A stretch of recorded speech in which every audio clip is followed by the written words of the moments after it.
Happy 2025. We're kicking it off here on Techstrong Gang.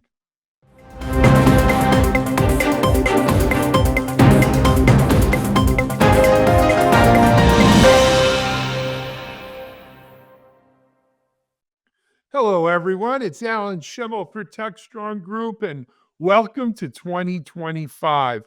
It's our very first Techstrong Gang episode of the new year. We're excited to bring it to you. We have some of our core gang people with us, and we're going to be talking about what we think 2025 has in store for you. Um, got a lot to go over. Let me introduce you to our gang members right off the bat. First of all, joining us from home in Colorado, he's a future VP analyst, Techstrong CTO, my friend Mitchell Ashley. Hey, Mitchell, Happy New Year. Good to be here. Welcome. Hello from snowy Colorado. We had some snow this weekend. So, we're living the good life. I don't know if snow's living the good life, but hey, good for you. It is here. You're a skiing destination. Yeah, I guess it is. It's good for skiing. Well, it probably is snowing by our next guest house too, because she's also high up in the mountains. She's the Deploy Hub CEO, open source aficionado extraordinaire, our friend Tracy Ragan. Hey, Tracy, how are you? Hey, I'm doing great. And no, we're having beautiful weather in Santa Fe. We haven't got quite the snow yet. So, I've been working, but I feel guilty for not going out and enjoying the weather. It's been so nice. So I'm hoping it continues. I hope so too. Bro, I'm okay without snow. Me too. I don't know if it's snowed up in New York yet, though, but our chief officer, Bizarre's up in Westchester County. What's the weather report there?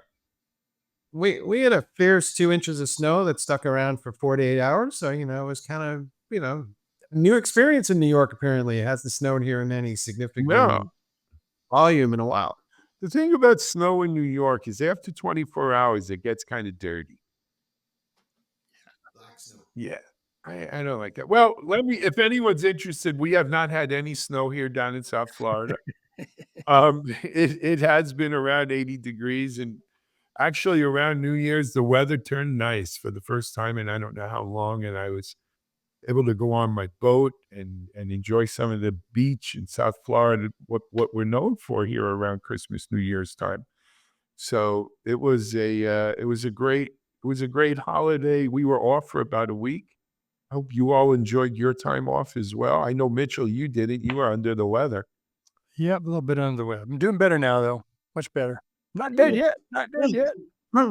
Yeah. Did you have a cold? I caught one myself. It's like a 5-day job. I got that strep that was going around. So not fun. Oh, you were sick too, Mike?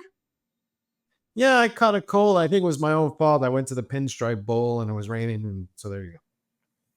A lot of people I know in cold weather had the flu, strep, colds. Yeah, it's tough. I mean, I'm glad you're all feeling better, though. So, hey, I went. The Pinstripe Bowl was at Yankee Stadium, and a team from Boston lost, so it wasn't so bad. Well, as long as we're talking sports, I'm looking for the Orange Bowl's coming down here next Thursday night, and it's going to be Penn State. We are Penn State versus the Fighting Irish of Notre Dame, who I thought would not beat Georgia, but they did handedly. Couple of classic powerhouses, right? And I'm looking forward to it. Speaking of Thursday the 9th, we also, of course, we lost President Carter over the break. And he lived to be 100, though, and had quite a productive life after leaving the White House. There is life after the White House. And Thursday the 9th is going to be his, National Day of Mourning, funeral session, whatever. And we did have our annual event scheduled for Thursday the 9th. But in respect to President Carter and the National Day of Mourning here in the U.S., we are moving Predict to the following Tuesday, which is January 14th. We'll be sending out emails to everyone who's registered and updating for promos and social media and so forth. But we are going to tip our hats to Jimmy Carter. It's funny, not so much for what he did as president. Oh, there was some important things he did in president, including the Camp David Accords, but almost more for just the decent human being he was. And well, we're not going to get into politics on the first day of 2025, but he was a decent human being, and out of respect, we're going to move predict. Mike, 2025. What do you? Well, Speaking of predicts, what do you think? well, you said that we weren't going to get into politics in the first thing in 2025, and since you and I frequently disagree, I must say you're wrong because that's exactly where we're going. Get Brandon the mic. Well, I guess the new year, same as the old year. Go ahead. But I'm going to start from the far right, and I don't know if you've noticed, but Steve Bannon is out of jail and up to his usual tricks again, and he seems to have targeted Elon Musk, and he's going to bring a boatload of IT issues into the political spectrum. He's already done it with, there's been a fight over these visas that we give tech workers has already been a topic of discussion. I think that's going to become a much more heated conversation. He's also starting to tag Elon with being too close to China, and that's starting to catch some traction out there. So we're going to see all these issues around semiconductors and everything else become a bigger issue. And then I'll bet two other things. I bet that he will discover that AI and EVs are driving up the cost of electricity for the average consumer, and he's going to start banging on that drum. And then finally, he's going to wait for a big merger to happen and then go after Elon and say, hey, you're part of this big tech conspiracy, and you're basically going to try to hamstring us all again with the whole conversation about, who's being censored for what. But it seems to me, here's the prediction, is that IT is going to be front and center in this political fight that's going to happen, and it's not going to happen on the left. It's going to happen on the right. Well, I think that's a really good prediction. That's an interesting prediction, no doubt. I think also, we're already seeing, with the Federal Appeals Court striking down the net neutrality, things that the FCC was trying to do. And we're going to see a lot of things changing on the tech front just because of administration changes and philosophies and Supreme Courts and courts and all that kind of stuff. I think it's going to be kind of I don't know if the rough and tumble is the right word, but it's going to be an interesting roller coaster ride here this next year or plus. I just don't think anything will get done. So I don't know it might be a pretty flat ride. I think we'll have a lot of, I don't know, hot air, but I don't know if anything will change. And sometimes hot air is great for disruption, right? And maybe we need a little disruption. Maybe that's why the country chose the person that they chose. But again, I think it will be a lot of hot air because incompetence doesn't always get things done. And I think we'll see a lot of that, to be quite honest. That's my prediction. It's true that we may be looking for some more adult supervision, to Mitch's point. If we don't have any of these agencies who are in charge of anything, then, who is going to make the ultimate call? Because it might just always land on the president's desk, I guess. But, they'll have to have a law. And then to Tracy's point, you have to get somebody in Congress to agree to something. So I don't know, Alan, dysfunction, more of it. What do you think? I'm trying real hard not to be the Mahi or Wahoo that's going to take the state. Oh, come on, Alan. Unleash the Kraken. Unleash the Kraken. Unleash it, please. Haven't we had enough of Steve goddamn Bannon? Apparently not. This is an anarchist who would be only happy bringing down our way of life. And when are people going to wake up to that crap? I mean, I'm no Elon Musk fan. God knows it. If you've listened to me, you know that's to be true. But first of all, you can't blame Elon for everything that happens in the world of tech, number one. Number two, Steve Bannon plays the part of the troglodyte king, but built his empire by using technology. So he's a fraud. He's a fraud. And I think his 15 minutes are up. And, I think Donald Trump and the administration would do well to just freeze him out as they did the last time, right? Freeze him out. Nothing good comes out of this man for our country or our citizens. Uh, does big tech need some guardrails? Yeah, probably. Is this the administration with the oligarchs, financing it to do it? Probably not. It's going to be a laissez-faire, wild, wild west. We're going to have ups, downs. We're going to have the usual chaos that Donald Trump likes to wallow in. You know, that's going to be the fact. Honestly, keep your head low, get through these 4 years, and hopefully the people of the United States the common sense somehow will return here.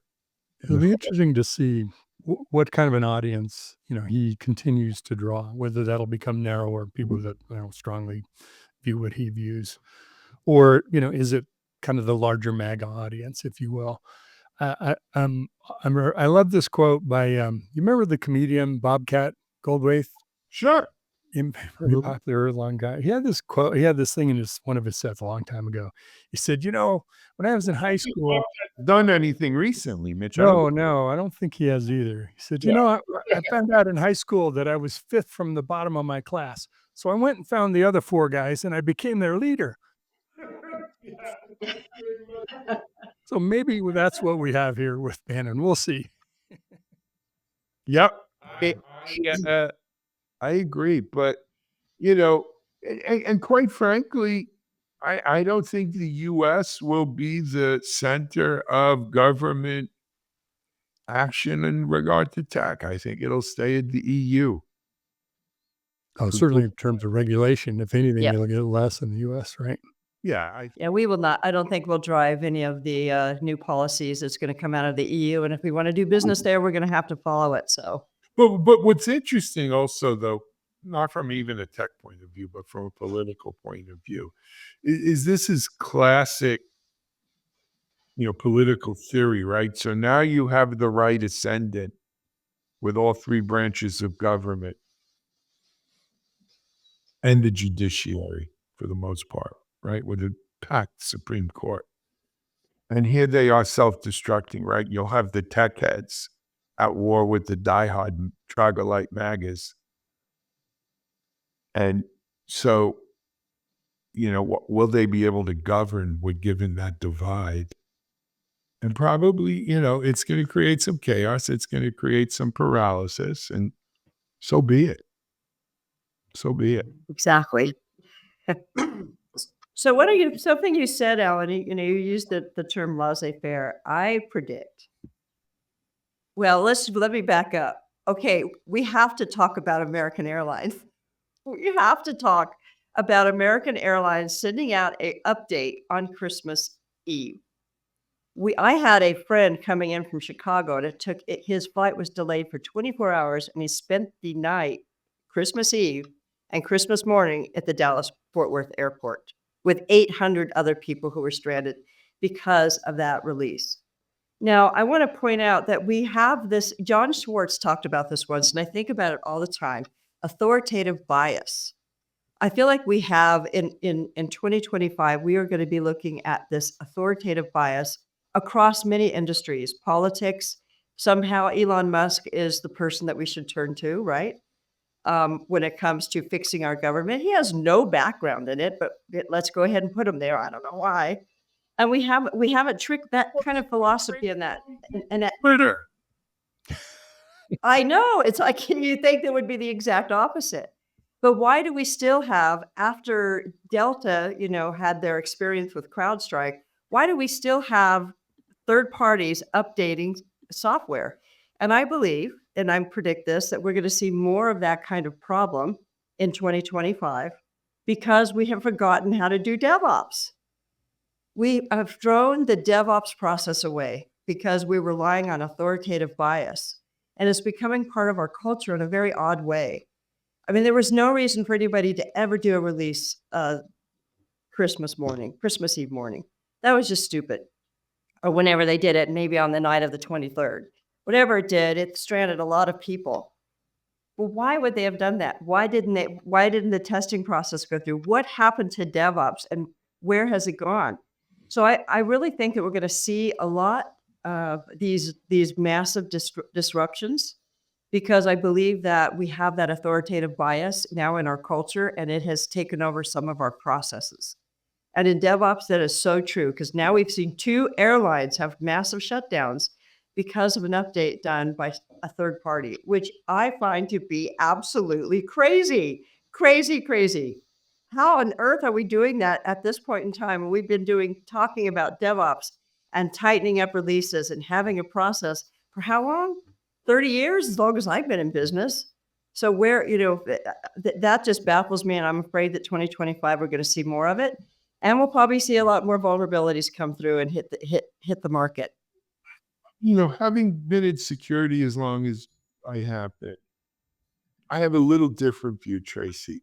I don't blame the third parties, right? Mitchell will tell you, we had the brilliant idea when we were selling IDSs that instead of just selling it as software, we were going to sell, well, first, we were selling appliances. Now, there's nothing fancy about the appliances. They were x86.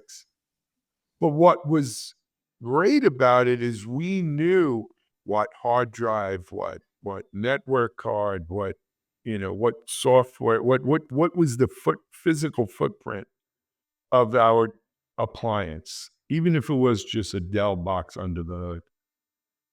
And then we weren't selling enough appliances, and there wasn't a lot of margin selling hardware. And we said, what, back with it, we'll just it runs on x86 Linux. We'll just sell software. And we started selling software. What a friggin' mistake. What a mistake. Because all of a sudden, we had to make sure our software ran on every network card, every data hard drive, every configuration, every motherboard, every, back in the bus and the IRQ conflict error and all of that. And it drove our support and development. And Mitch ran support and development. He can tell you this firsthand. We couldn't support all the infinite variations, let alone the Dell Compact HP IBMs. What about all the white box stuff, right? Coming out of But in that case, we owned the whole stack, operating system up. So it was a software appliance, if you will. Yeah, that's why that caused so many issues. It's the same thing for third-party software vendors who are, putting their apps out on platforms.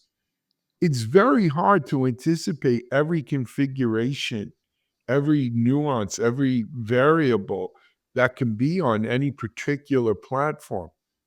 But to me, it's more, Mitch, you remember our friend Peter Fisher at Citigroup. Back then, Citigroup. Yeah, CIO at Citigroup. Yeah, one of the 3 global CIOs at Citigroup.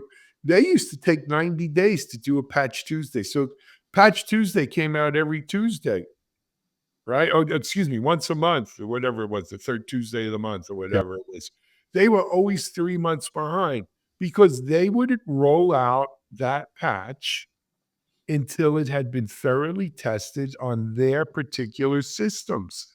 They didn't care. There's a middle ground, though. Equifax is a perfect example. They didn't update that vulnerability for way too long because they didn't want to push it out. But we have gone beyond that. DevOps has actually allowed us to do much more in a much shorter time frame. And there is no reason why, somebody like American Airlines doesn't have a model office system where they deploy those patches before they go out to production. Yeah, but to your point, it's not an all or nothing, right? We don't have to live in an all or nothing world anymore. And that was one of the lessons with CrowdStrike is don't push the update. Whether you do it on Christmas Eve or morning or, the 3rd Tuesday of January, don't push it all out at once, incrementally, and don't push it in your main hub, right? In Dallas. That was sort of the idiocy of that, right? Put it out there on the edge somewhere that if, Fargo goes down, okay, we're sorry Fargo, but it's not the main hub or whatever it might be. Sorry Fargo. But be intelligent about how you run it. Be incremental. You don't have to push it all out everywhere. And that's part of if you're taking advantage of the cloud, of the network, that's some of the capabilities that you have. Now you have to be able to architect, design things, rework things so that you can do things incrementally. Not everything is easy that way, but that's the world we live in, and you don't build resilient systems without doing that kind of thing. But also, I don't think it's authoritative bias, though. I just think it's inertia. I think it's probably the last Monday of the month. There's a regular update cycle, and nobody thought through the fact that that was probably going to impact Christmas on that Wednesday or the Tuesday when they normally do it. And so somebody just hit a button because they were supposed to, because it's that day of the week. And I don't think they had a plan. I think they were just kind of operating on autopilot and didn't realize what was going to happen. And I think that's all too common. I think there's just a lot of these processes that are mindless because nobody actually correlates them to airline traffic. so Absolutely. And I agree, Alan. It wasn't the third party's fault. It just like I said about Delta and CrowdStrike, they are responsible for their own systems and making decisions on who can push things out and the process in which it is pushed out. But I do believe that we have forgotten some really basic DevOps principles, and it Well- makes me really sad. oh, no, there's a It really cultural does. thing here. There's a cultural thing. It's Look, cultural. Yes. let me go back to our still secure days I was talking about earlier with Mitch and I, right? So we were one of the first to market on what we called, or what the industry called, IPS, intrusion prevention systems. Up to that point, state of the art was IDS, intrusion detection systems. Now, back then I was a young whippersnapper, and I thought, who would be satisfied just detecting an intrusion or an attack, potential attack? Of course, you'd want to prevent it. So if I had the ability to prevent that attack instead of just detecting it, no brainer. No brainer. Well, no bueno. It didn't work like that. People were like, oh no, I can't just block traffic. What happens if that's important to my CEO? I'd rather suffer the attack than have the CEO get mad at me because I blocked his porn or something like that, right? And Mitch, you know this. It took, Mitch and I were both gone from Still Secure before IPS became de rigueur, the standard versus IDS. Same thing in vulnerability management. Is it enough to find vulnerabilities? Heck, why can't we just patch it while we find it? No one does Perfect. that. Yes. No, 100%. that's my stuff. Just tell me, give me the telephone book of vulnerabilities. I'll patch them on my own. Right? No. But the patch should just be done automatically. At least a pull request that says a patch is there. Tell you what the problem that caused this whole downfall here as I reach into my pocket. This thing. This has ruined software updates.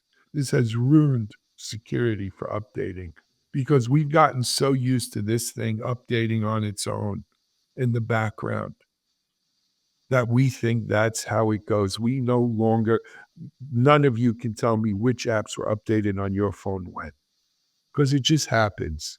We have said, oh no, it's just an update. It goes on all the time. We don't worry about that crap no more. We don't do our QA testing. We don't do our DevOps. We don't do a digital twin. We don't do a test environment. My phone updates 24/7. And it's been the ruin. And it's responsible for CrowdStrike. It's responsible for American Airlines. It's responsible for all of it. Same can be said for all the SaaS applications, which some of those are. Well, you're starting off 2025 a little growly there, Alan. No, So, I'm sorry. I'm so let sorry. me take, nobody has said AI yet, so I'll bring it up. To your point about authoritative bias, a lot of what is coming out is agents that will do work for you, like updating software, applying patches, maybe doing upgrades. That's the path at least we're headed to.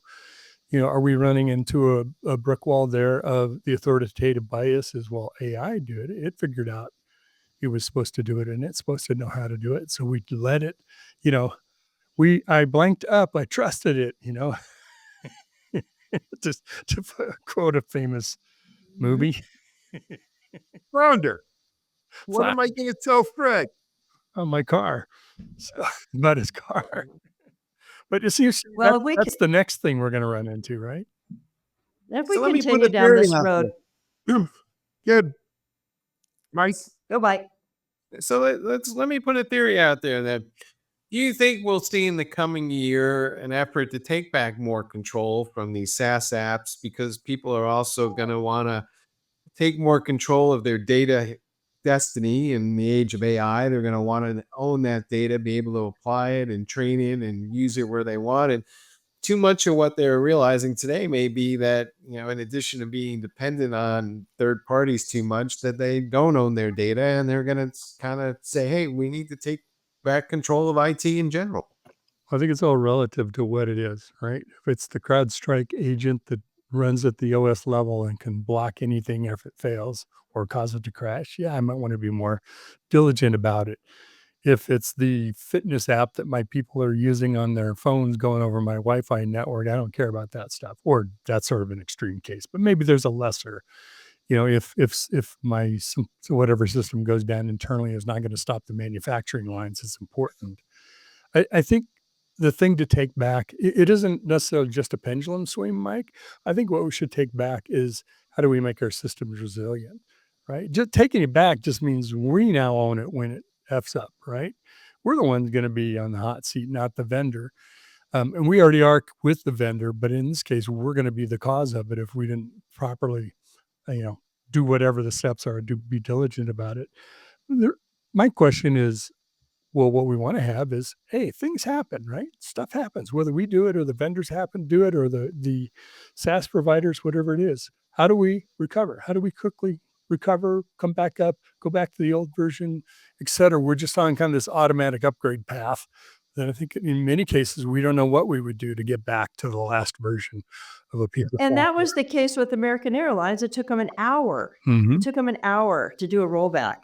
I think that, maybe in 2025, we should revisit chaos engineering Oh, and understand that the ability to quickly fix a problem is so much more important than the root cause analysis because we don't know what it could be, it could be somebody sneezed and hit a key wrong, right? That could be the chaos that caused the outage.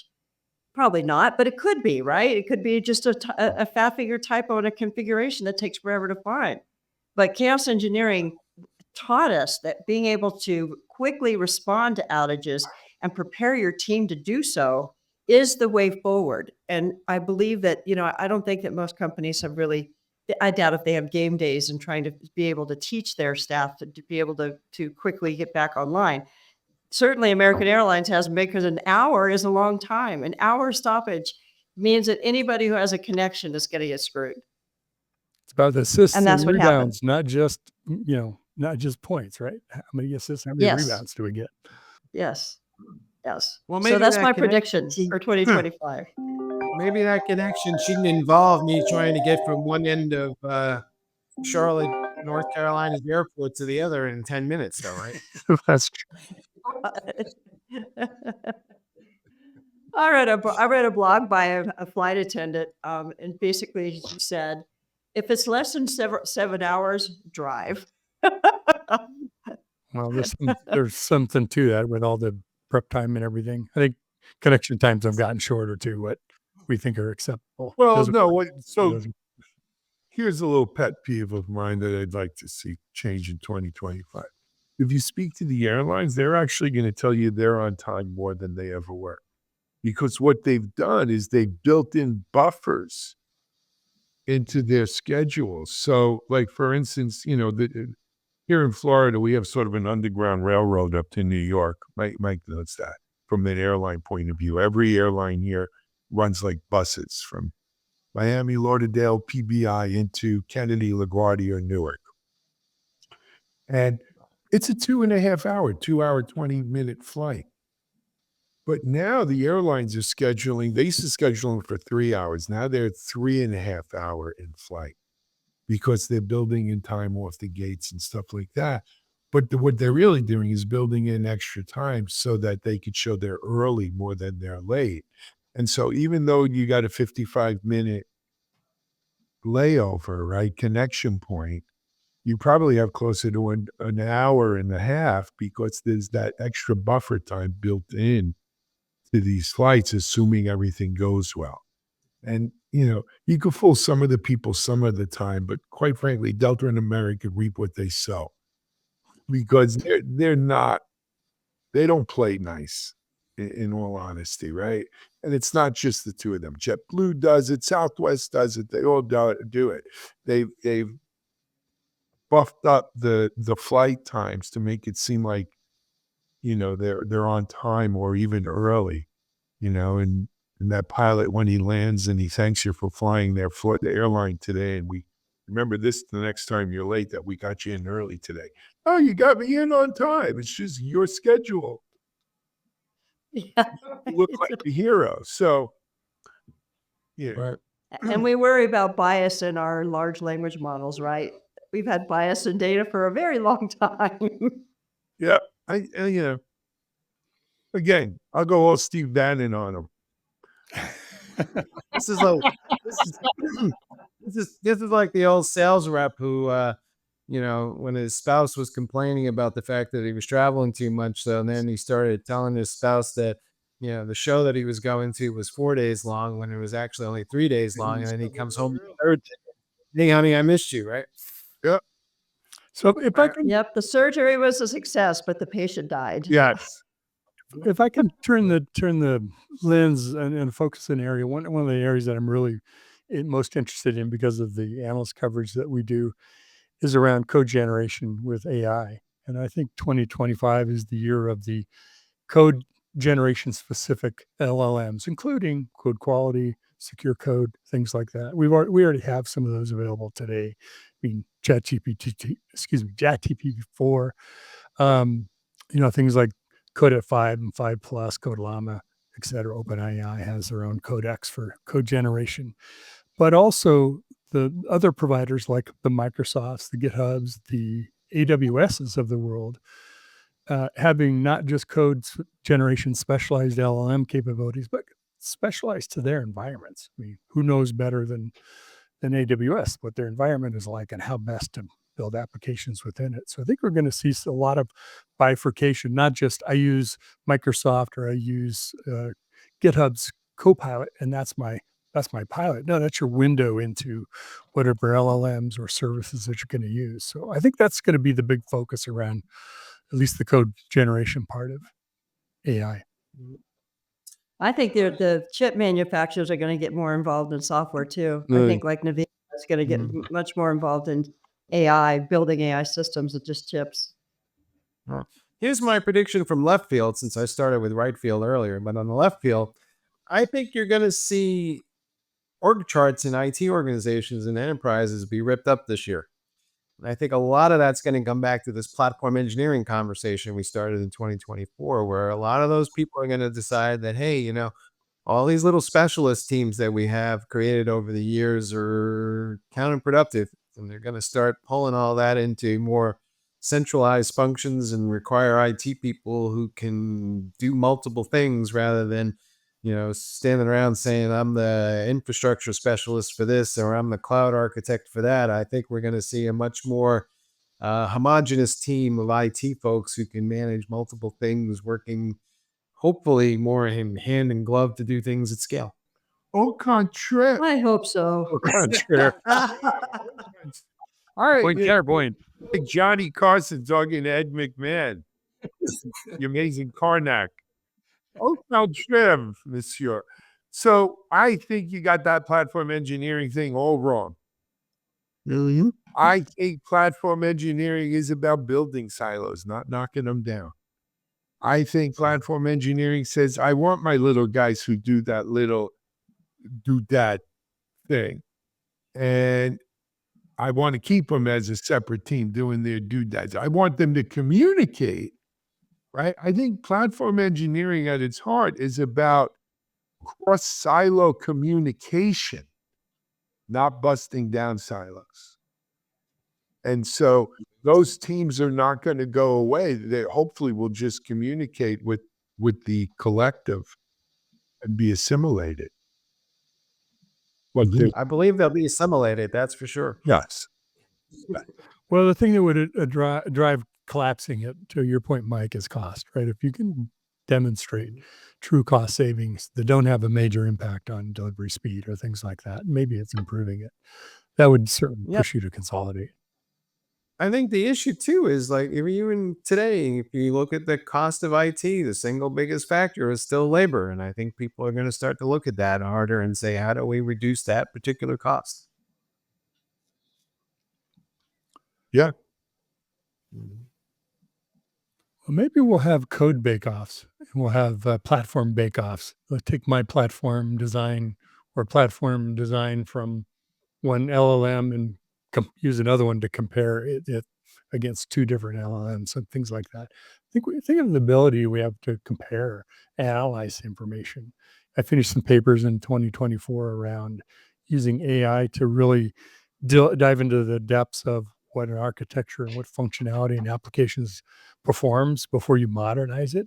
That's half the battle, is just knowing what things do and who the people who wrote it aren't around anymore. And if you're going to move it to the cloud or start updating parts of it or maybe rebuild parts of it, what is it? What are you going to leave on the cutting room floor you don't realize? And AI is very good for that. There's a lot of really good analysis tools for that now. So I got to jump in on this whole LLM issue, though. So here's my prediction for 2025. Something's got to give with LLMs, and there's two issues of it, and 2 points to it in my mind. Number one is, are we serious about organizations near and far being able to create their own LLMs and maintain them? I don't know. Not unless we somehow make it a hell of a lot easier to integrate and stuff like that. And so the logical flow of that is, okay, if they can't create and maintain their own LLMs except for the big guys, they're going to have to use prepackaged LLMs. Who owns the market for prepackaged LLMs? Well, at the very general level, I think we've already seen this market being defined. You've got OpenAI, ChatGPT. You've got Claude by Anthropic. You've got Gemini probably from Google. Apple surprisingly is borrowing or partnering with all of the above, but let's face it, eventually they're going to have their own. And Microsoft's OpenAI thing, who knows where that goes. Musk has invested how many billion in Right. AI? Musk as XAI or whatever it's called. Yeah, But Mitch, here's something Brad Feld always told us. top 3. If you're not in the top 3, get the hell out. So my projection is by the end of 2025, you're going to have 3 major, let's call them general purpose LLMs, mega hyperscale LLMs, and they will be owned by hyperscale tech companies. Then I think you're going to see a market underneath that for the specialists, for the specialty LLMs, for law, for medicine, for finance, for, I'm hitting the usual suspects, for tech, right? There will be a market for specialized LLMs that are kind of off the shelf, 85% and can be modified 10, 15% for your individual company. And that will be, instead of developing your own LLM, that'll be the LLM you use when not using one of the hyperscaler ones. So I think that's how the LLM market shakes out for 2025, and you heard it here first. I think you're right, and we're living the first half of your prediction already. We're already see who the major players are, and then there's some things coming up along the side like DeepSeek, which is funded by the Chinese. We'll see if that becomes a hands-off kind of thing. But there are things that are going to come up like that will be new advancements. There's a lot of innovation around how to create LLMs much faster, lower cost, more efficiently. So there's a lot of, we're in that, how do we make it better, faster kind of phase 2. To your point about having specialized, I agree with that. I think the other thing is you'll see more things like their Neural Magic acquisition by Red Hat, which is about deployment of LLMs, deployment of AI software, and access to multiple LLMs. If you look like even at Elastic, they have an environment where you point where you want it, in your vector database, if you will, front into your RAG, what model you want to use to be able to do that part of it. So a lot of this is going to be choice, right? And it's going to be built into the software that we use. You don't have to download the LLM necessarily to set it up and use it. You'll use it as part of the service that's online. I think it's going to be more about, I guess, what people are calling small language models. And I think some of those will be based on foundational LLMs that the big guys are providing. But over time, those LLMs or the small LLMs will become foundations for other LLMs, and they'll start to multiply. And each of those things will become easier for an organization to create. I don't have to create a massive LLM for every task. I can use a smaller language model, and then I can theoretically at least create my own AI agent off of that SLM, and I might go from there. So I think that there'll be a move towards small is beautiful in the space of AI. You even see the And big I guys think that doing AI that too, Mike. agents, Yeah, I think AI agents are going to be a problem as we move forward. I agree with that. I always talk about it, but there's going to be so many of them. And if you're not able to kind of version them and track them, we're going to get serious drift in that, which is going to be an issue. And probably bring down airlines. Yeah, straighten agents. Well, look, Come on. you're going to need Yes. agent hygiene, right? You'll need agentic hygiene. Otherwise, you're going to have rogue agents that are floating out there, like you have subscriptions for SaaS products now, right? And I mean, and this is not new in tech. I mean, think about cloud. How many unused sessions, instances are there on an AWS that were open and never closed, right? And they're getting charged every month for it, but it's pennies, and so they don't recognize it. Software on your computer. How much stuff Yeah. do we have installed on our laptops that isn't used? Hey, We'll have Google my refrigerator. I spent early this morning clearing out all the.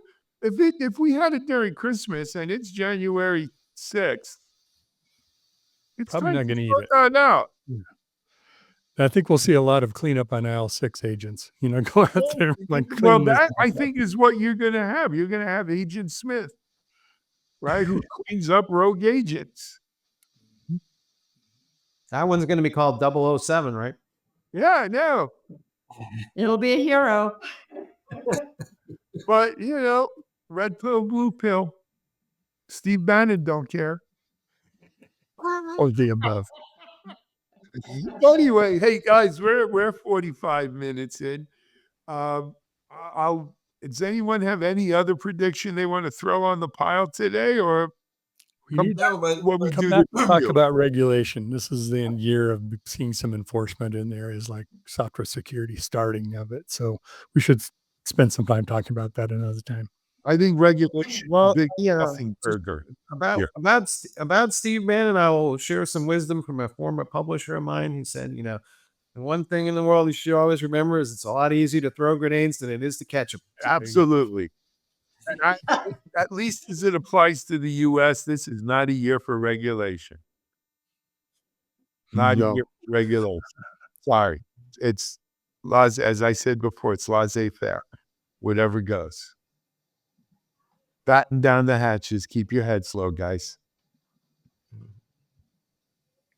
I'm sorry. If we don't have anything else, let's call it a wrap on our first show of Techstrong Gang. Just a quick reminder again, Predict is moving to Tuesday, January 14th. Techstrong Gang will be on 5 days a week. We're going to be recruiting some new gang members for this year too. So if any of my friends or want to be friends are out there who would like to participate in the gang, you can reach out to Techstrong Gang at techstronggroup.com, and we have our producers contact you. But I'm looking forward to it, and we have a lot going on all around. So Mitchell, Mike, Tracy, thanks for joining us today. Thank you for watching. As usual, we've got Techstrong TV all day following our gang this morning. Until tomorrow, though, this is Alan Schimmel for Techstrong. Have a great day, everyone. Happy New Year.